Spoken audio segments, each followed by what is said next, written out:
Hey Eagle fans, it's EaglefanKarl, and this is going to be a preview prediction video for tomorrow's game against the New York Football Giants. And it's been a while since I've checked in, so I thought I'd give some thoughts on the whole Wentz-Favre situation, just to sort of give you sort of what I'm thinking about that and what it could potentially mean for the team going forward.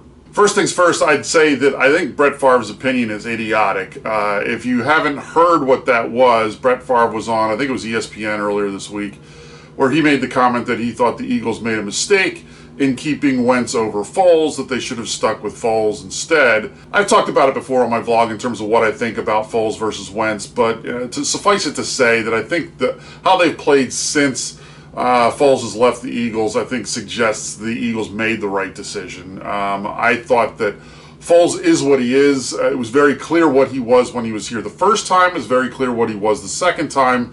He's a quarterback who can play real well over certain stretches of times, but then he eventually does sort of regress back to being probably just above mediocre. He's never going to be someone who's going to be able to sustain any huge success for long periods of time over the course of a season.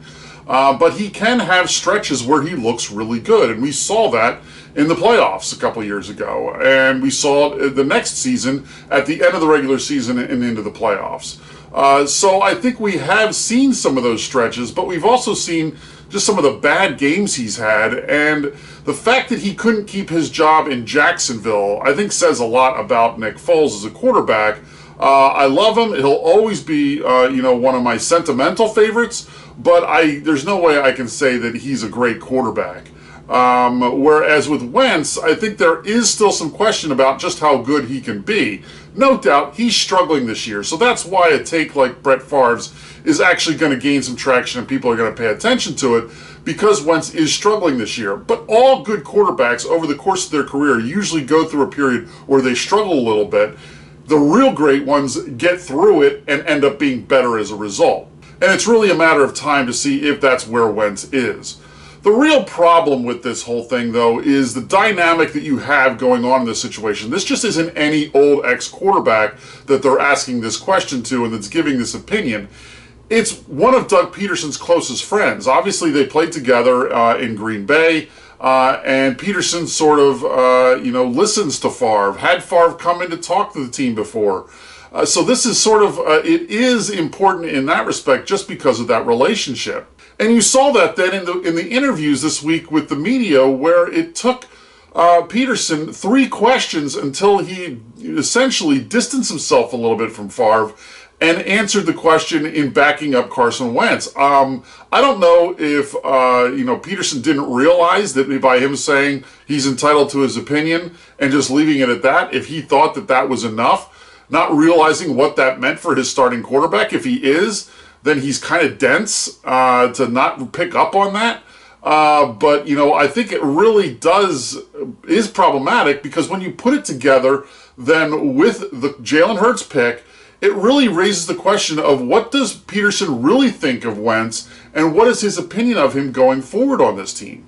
And that's why all of this is so frustrating and very problematic.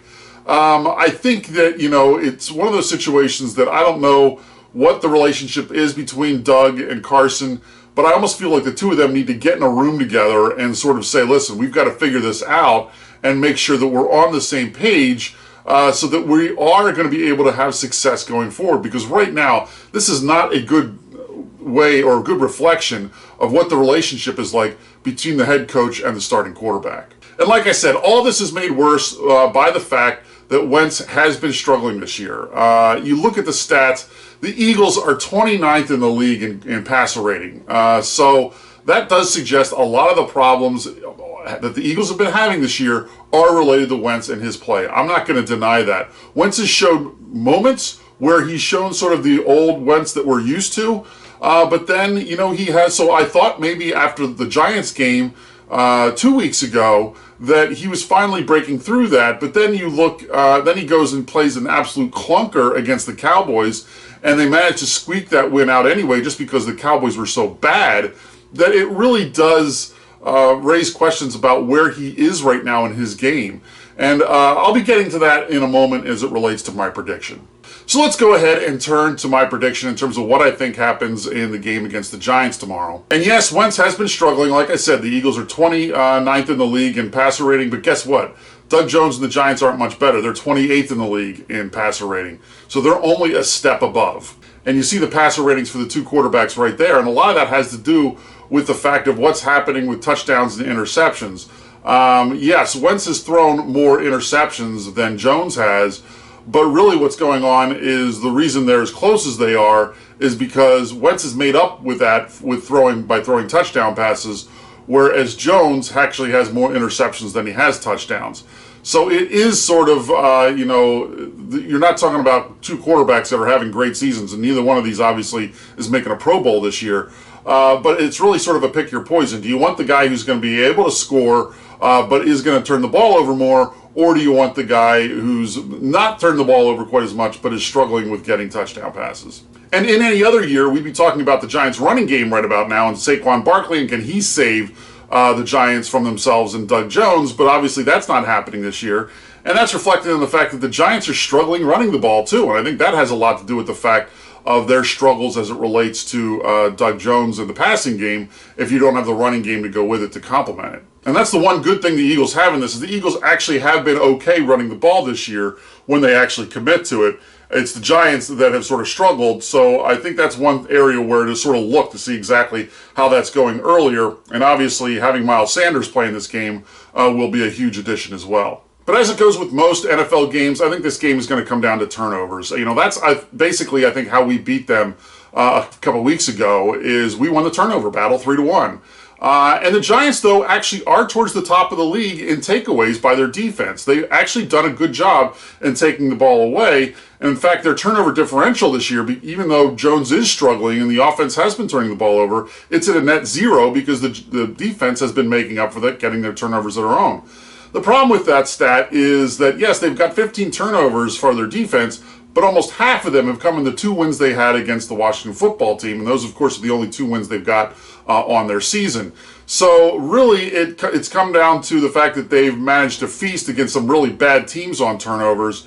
And, so that is sort of, I think, inflating their statistic a little bit. So that said, I do think the Eagles can win the turnover battle, and that will be a huge thing for this particular game. The other question that is sort of an unknown, I talked to you obviously at the top about, Wentz and the controversy with Favre. And I think a lot of it has to do with how is he going to react to that. And there's really 2 different ways he could potentially react to that. He could come out and try and force things to try and prove himself. Or he could be much more focused and more deliberate and making better decisions. And which way of those he goes, I think obviously is going to have a big determination on the outcome of this game. And I do think that Carson is going to come out and be more focused and more deliberate and make better decisions, having had a chance to let his head clear a little bit with the bye week.